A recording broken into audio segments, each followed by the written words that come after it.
Okay, so before Usborne, I was a middle school teacher, and the very first party that I attended, I was thinking, where were these books whenever I was teaching? We have so many amazing nonfiction books that you can use in the classroom, so I just want to take a few minutes and share with you some of my favorites. Okay, let's start with our beginning readers box set. These are all of our animal beginner readers, perfect for like the kinder through second grade classrooms because they have such a wide range of readers. The text is simple, so it's easy for beginning readers, but the pictures are absolutely stunning. I love the live action photo shots in these. This is my son's absolute favorite thing I've gotten him from Usborne. So again, these would be perfect for early elementary teachers. As for a cute fictional book to read with some of those younger ages, Nibbles the Book Monster. My sister is a first grade teacher, and she had her kids make their own Nibbles book after they read this. So Nibbles is a book monster, and he breaks out of his own book. He chews his way out, and he chews his way into other classic stories, and it follows him as he breaks into Goldilocks and the Three Bears, and then he makes his way into Little Red Riding Hood. And all the while, they're trying to chase him and get him back into his own story. He winds up in Jack and the Beanstalk. And then eventually they catch him at the end.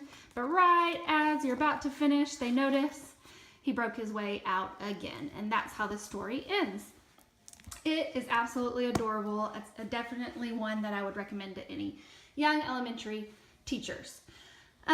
Our Shine a Light series, this is one of our most popular series, and these are nonfiction books. They're flashlight books. So what's cool about these is they're nonfiction, like I said, so they're going to learn some information for them. Like for instance, this one's talking about the White House, but if they use a flashlight and you shine a flashlight behind them, you'll see images pop up from the other side. So they're really fun and exciting for kids. They're fun, but they're also learning. So here's Secrets of the Rainforest. And you'll see a little butterfly come up on this one. Awesome books. Highly recommend those. Then we have a ton of Lift the Flap nonfiction books. All kinds of topics. So all of these are going to be Lift the Flap books. When you open them up on the inside, there's tons of flaps with information on the outside and inside. This is Look Inside, How Computers Work, good for early elementary ages. Questions and answers about space. So these are all questions on the outside of the flap and answers on the inside. We've got fractions and decimals, times tables, computers and coding. See Inside Planet Earth. This is older elementary ages. So there's more text on the inside, more flaps. It's a little more detailed, all about our planet and the things that are going on inside our planet. So it's a wonderful one for like geography and science. We even have some for our art teachers. Then here are some exciting books. I noticed that older elementary boys tend to really love these. They're true stories. So this is True Stories of Ghosts. We have True Stories of Survival, of Crime and Detection. And then we have some like reference type discovery adventure books is what these are called. And it kind of teaches them in this one about surviving in different survival zones throughout the world. Kids really tend to love those. Those would be great for some book reports. Then on to our reference books. Move my flashlight there. We have so many awesome reference books. 100 Things to Know About Science, Illustrated Grammar and Punctuation. We also have a fun thesaurus. It's called Not Your Everyday Thesaurus. And it's illustrated. It's great for writing. So we even have reference books for our music teachers. I know as you get into the upper levels, some music teachers require book reports from their students. So this would be a great one to have in the room for them. This is all about classical music. This is not a math book, and we also have This Is Not a Science book. Now, I think this would actually be ideal in the art room because that's what this book combines, art and math. And I know a lot of times those elective classes are required to incorporate math and reading a lot into their activities. So this might be a great one for the art teachers. For instance, on this page, they're using right triangles to create different patterns. These are some of my absolute favorite books that Usborne sells. There are mystery and marvels books, and then we also have a World of Animals that goes along with these, but my son loves it and snuck it off and I can't find it.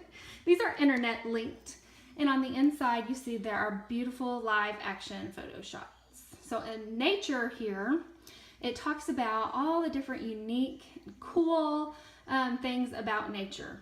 So it's got animals in here, it's got some amazing plants in here, and how they, make nature work for us. And then we've got science specifically.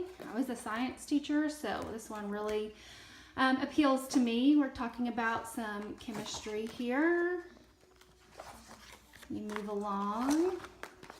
Matter, and it's going to talk about even the universe, metals, plastics,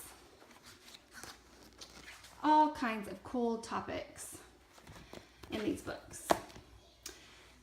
And moving along to some more reference books, a little bit older ages. Some of these can still be used, probably in upper elementary, like the Story of Inventions. But I know, every science grade level, they're required to talk a little bit about inventions with the kids. So this is a great one for really any science classroom. Electricity and magnetism. We've got genes and DNA. A lot of these, again, are internet linked. Some of them have QR codes for them to just use their phone, and it takes them directly to more information about the topic. Then we have some amazing dictionaries and encyclopedias. All illustrated, all fun. These are obviously for elementary, math and science. An illustrated dictionary here. So this covers everything. And then we have some encyclopedias. This is the children's, and you see the QR code there. And we have some for older ages too, high school, and these are going to be more specific. We even have some that are specifically about biology or chemistry. We even have math as well. There's some history reference books. And again, you see the QR codes there.